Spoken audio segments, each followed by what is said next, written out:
ganito? Takbo ng aking isipan, tila ba sa nangyayari ay naguguluhan? Ano ba dapat sundin? Puso o aking isipan? Alam kong mali pero bawal ka rin ipaglaban. Sadya talaga na ang mundo'y mapaglaro. Bakit tinamaan ng makasalanan na tukso? Alam kong malabo dahil magkaiba ating mundo. Gusto sanang magbasakop ako sa'yo, ngunit hindi pala pwede. Ito'y komplikado, di lubos akalain tinamaan din ako. Pero ang lahat ng bagay may limitasyon, di mo pwedeng ipilit, babagsak ang emosyon. Sawa na sa aral, naturo ng leksyon.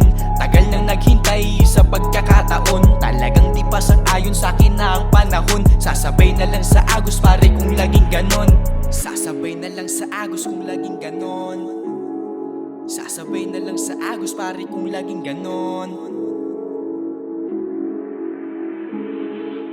Bakit may pinagtagpo? Di pwede na magsama na sa tamang oras pero mali ang itinadhana. Mali yata na mahulog sa taong nakatakda na tangi ko na lang magagawa ang pakikisama. Kung meron man salang nagawa ako ay patawarin. Di ko naman pwedeng kuhain di para sa'kin. Alam kong hanggang dun na lang aking pagtingin dahil kasalanan kong ika'y aking mamahalin. Mahirap man ay kailangan pa rin tanggapin na ang puso natin ay di pwedeng pag-isahin. Di ko lang matago aking nararamdaman sa tuwing nakikita ka loob gumagaan. Kung ipipilit alam ko na kahihinatnan, mas maganda magbaraya para sa kapanatagan. Hanggang dito lang siguro pagiging kaibigan, alam naman nating bawal na magkaibigan. Maraming katanungan na di pwedeng masagot marahil sa pagkatuto mo na mapupulot.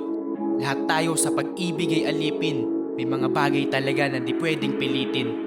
Minsan di mapigilan ang bugso ng damdamin, kaya di namamalayan nakakagawa ka na ng kamalian. Maraming katanungan na gumugulo sa aking isipan, bakit kailangan masaktan nang di mo inaasahan? Ito ba ang turo ng puso na dapat na aralin? Tila nahulog sa patibong maling pag-ibig kung tawagin. Wala ring mangyayari kahit na anong gawin. Di naman pwede na ang puso ay sisihin.